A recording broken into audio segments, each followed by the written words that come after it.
matamis na balot. Yan. Oh my God. Ito na.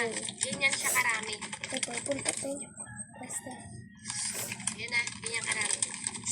Oh my God. Basta sobrang dami. Baka matapon mo. Babalik na natin. Basta madami. 400 grams yung isang geto nila.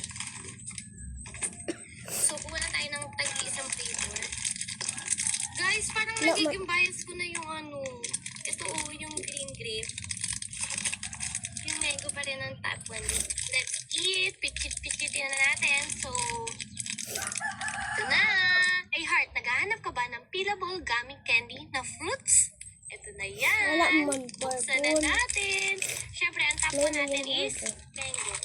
May Open nakatira na mo na. natin at balatad. Ito na siya. Dagan kayo. Ayun o. Ay, Kaya siya, orange. kaya ginawang may guhit dyan kasi pipichitin nyo siyang ganito. May Pag panit. pichit nyo, ayan, tsaka nyo siya Uniraban babalatan ng nila ganyan. ang panit.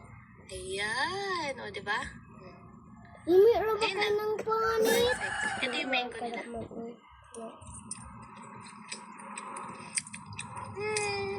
Yung mangga talaga, yung loob nito yung may lasa. Yung labas niya, hindi ganun kalasa, pero ang sarap ng texture. Okay, next. Strawberry naman. Ayan na.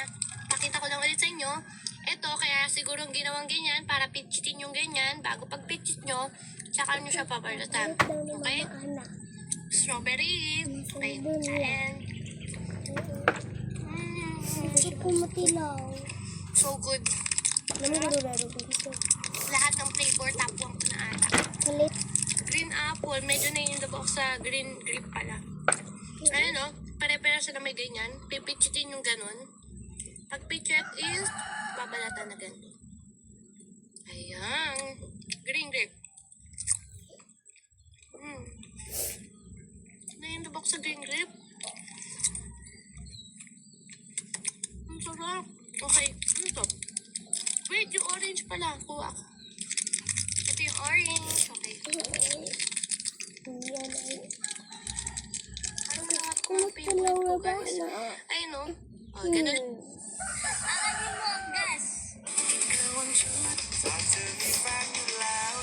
Nito. 5 years old. Yan na. 50 years old. 25 years old. 45 years old. Oh.